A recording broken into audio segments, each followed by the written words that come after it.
नमस्कार मित्रांनो, आपल्या युट्यूब चॅनलमध्ये तुमच्या सगळ्यांचं सहर्ष स्वागत आहे. नक्कीच तुम्हाला गणिताचा पेपर खूप चांगला गेला असेल. आपण ज्या प्रकारचे प्रश्न पाहिले होते, आपण ज्या प्रश्नपत्रिका तुमच्यासोबत शेअर केलेल्या, त्याच प्रकारचे बरेचसे प्रश्न पेपरला आले होते. त्यामुळे नक्कीच तुम्हाला तुमचा पेपर चांगला गेला असेल. ओके. तर चला आता आपण गणित भाग 2 वरती, मॅथेमॅटिक्स पार्ट 2 वरती चर्चा करूयात. मॅथ पार्ट 1 खूप चांगला गेला असेल. मॅथ पार्ट 2 ची ही इम्पॉर्टंट क्वेश्चन पेपर बघूयात आणि 2 दिवसाचं तुमचं प्लॅनिंग कसं असलं पाहिजे, यावरती आज आपल्याला चर्चा करायची आहे. बघा मित्रांनो, लक्षात घ्या. एक इम्पॉर्टंट गोष्ट आपण नीट समजून घेतली पाहिजे, की तुम्हाला जर जास्त मार्क मिळवायचे असतील, तर पहिला जो क्वेश्चन नंबर ए आहे, हा तुम्हाला जो आहे ना, त्याच्यामध्ये क्वेश्चन नंबर 1 जो आहे 1, क्वेश्चन नंबर 1 मध्ये जे ए आणि बी क्वेश्चन असतात, हा क्वेश्चन जो आहे ना, तो तुम्हाला आउट ऑफ मार्क मिळवून देणार आहे. याच्यामध्ये ए मध्ये 4 आणि बी मध्ये 4 मार्काचे क्वेश्चन्स असतात. ए मध्ये सगळे एमसीक्यू, बी मध्ये 1 मार्क्सचे. 4+4 8 मार्क्सचा हा क्वेश्चन आहे आणि इथे तुम्हाला 8 आउट ऑफ 8 मार्क मिळू शकतात. याच्यासाठी काय करायचंय, कुठल्याही 4 क्वेश्चन पेपर घ्यायच्यात आणि त्या 4 क्वेश्चन पेपर मधला फक्त पहिला क्वेश्चन सॉल्व्ह करायचा आहे. पहिल्यातला ए आणि बी सॉल्व्ह करून बघायचा आहे. तुम्ही जर सगळे क्वेश्चन सॉल्व्ह केले ना, त्याच्यातलेच प्रश्न तुम्हाला यावर्षी येणार. त्यामुळे लक्षात घ्या, सगळे रिपीट होतात क्वेश्चन. कुठल्याही 4 क्वेश्चन पेपर घ्या, पहिल्यातला ए आणि बी सोडवा, तुमचं काम झालं. आता इथे बघा, आता काही क्वेश्चन या क्वेश्चन पेपरमध्ये आलेले प्रश्न बघा, यातले बरेचसे प्रश्न रिपीट होऊ शकतात, कारण एक इम्पॉर्टंट क्वेश्चन पेपर आहे. याच्यातला बघा, हा जो पहिला क्वेश्चन आहे, इथं काय दिलंय, out of the data given below, बघा, which data constitute a Pythagorean triplet. तर याच्यातली कुठली पायथागोरियनची ट्रिपलेट असणार आहे, असं एक लक्षात घ्या. पायथागोरस काय म्हणतो, की hypotenuse square is equal to side square plus side square, आणि हायपोटेनियस जी आहे ती सगळ्यात लॉंगेस्ट साइड असते. तर याच्यामध्ये लॉंगेस्ट साइड 17 दिसते. भाऊ, मग तू 17 चा स्क्वेअर कर. 17 चा जो स्क्वेअर आहे तो आपल्याकडे आला 289, बरोबर. आता त्याच्यानंतर मग 15 आणि 8 या दोघांच्या स्क्वेअरची सम कर. 15 चा स्क्वेअर आपल्याकडं प्लस 8 चा स्क्वेअर. ओके. 15 चा स्क्वेअर 225, 8 चा 64, दोघांची सम किती आली, 289. बघा मित्रांनो, मोठ्या साईडचा लॉंगेस्ट साईडचा जो स्क्वेअर आहे, तो इतर दोन साईडच्या स्क्वेअरच्या सम इतका आला. म्हणजे या ठिकाणी लक्षात घ्या, हा हे पायथागोरसचं ट्रिपलेट आहे. बाकी तिघांकडे तर बघायची पण गरज नाहीये आपल्याला. ओके. आता पुढचा क्वेश्चन, आणि हा क्वेश्चन तुम्हाला 100% येतात तो असतो. क्वेश्चन नंबर 1A मध्ये किंवा 1B मध्ये हा क्वेश्चन ठरलेलाच आहे. त्यामुळे लक्षात घ्या, कधी कधी प्रश्न येईल की कुठला पायथागोरियनचा ट्रिपलेट नाहीये, कधी कुठला आहे आणि कधी कधी कुठला नाहीये असा विचारला जाऊ शकतो.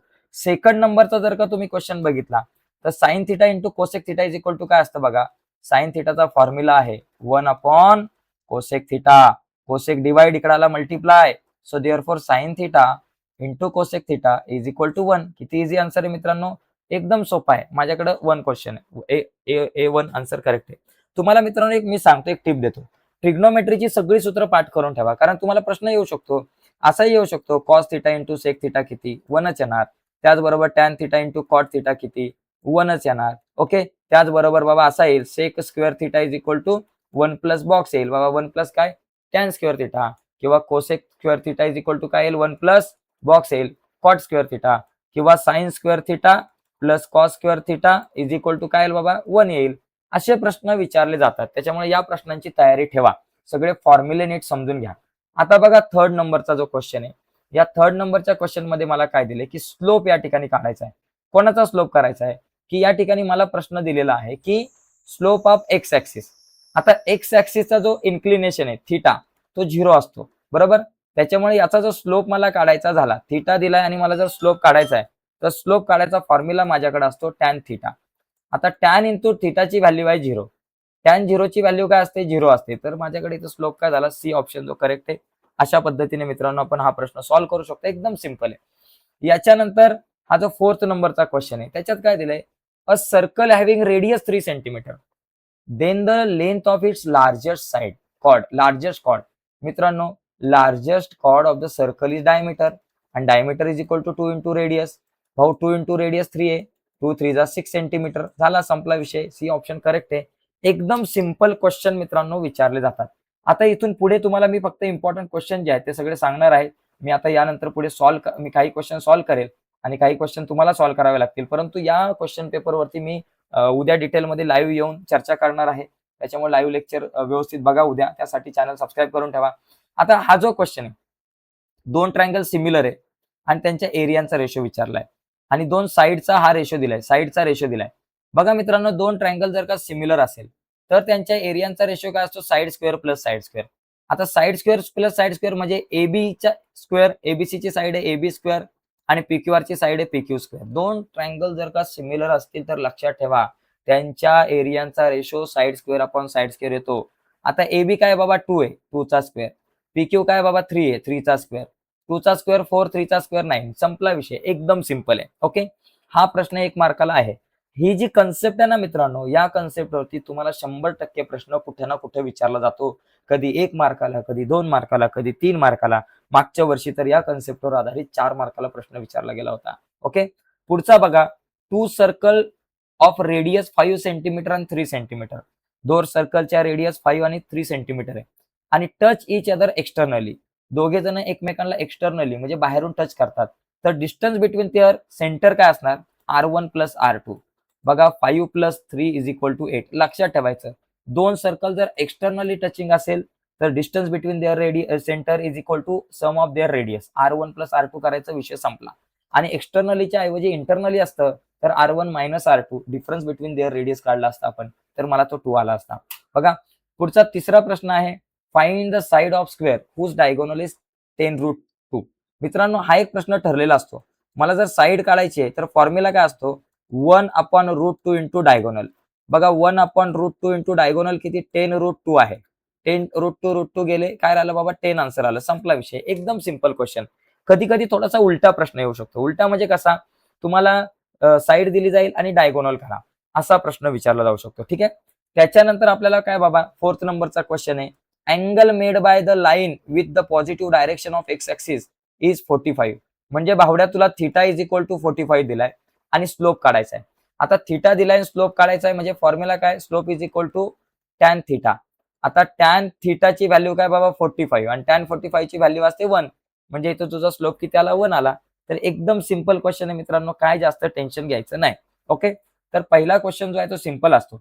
आता क्वेश्चन नंबर 2 चा जर विचार केला ना तर 2 मध्ये A 4 मार्काला, B 8 मार्काला, टोटल 12 मार्क्सचा तुमचा हा क्वेश्चन आहे. इथे सुद्धा तुम्हाला आउट ऑफ मार्क मिळू शकतात. बघा यामध्ये पहिला क्वेश्चन काय दिलाय? याच्यामध्ये मला दिलाय angle ABC is equal to 60 degree. ABC कुठे आहे? बघा हा ABC आहे, हा इन्स्क्राइब अँगल आहे, तो 60 डिग्री आहे. Find angle AOC. मला हा जो अँगल AOC आहे याचं मेजरमेंट काढायचंय बरं का. याचं मेजरमेंट किती येईल ते मला काढायचंय. बघा हा सेंट्रल अँगल आहे आणि सेंट्रल अँगलचं मेजरमेंट आणि ही जी आर्क आहे आपल्याकडे, ही आर्क, या दोघांचं मेजरमेंट सेम असतं एवढं लक्षात घ्या. म्हणजे मला पहिले या आर्कचं मेजरमेंट काढावं लागेल आणि या आर्कचं मेजरमेंट म्हणजे हा जो तुमचा जो अँगल दिसतोय या अँगलच्या डबल असतं. म्हणजे हा जो ABC अँगल आहे याचं मेजर काय असतं? ह्या आर्कच्या हाफ असतं AXCच्या, कारण इन्स्क्राइब अँगल थेरम. ओके, त्यानुसार मग इथं दिलंय ABC is equal to half AXC. बघा इन्स्क्राइब अँगल थेरम नुसार हा जो ABC आहे तुमचा तो काय येतो? Half AXC. AXCच्या हाफ असतो. हा जो आर्क आहे त्याच्या हाफ असतो. का? कारण इन्स्क्राइब अँगल थेरम. इथं लिहायचं इन्स्क्राइब्ड अँगल थेरम. इथं म्हणायचं इन्स्क्राइब्ड अँगल थेरम. याचं असं लिहून टाकायचं.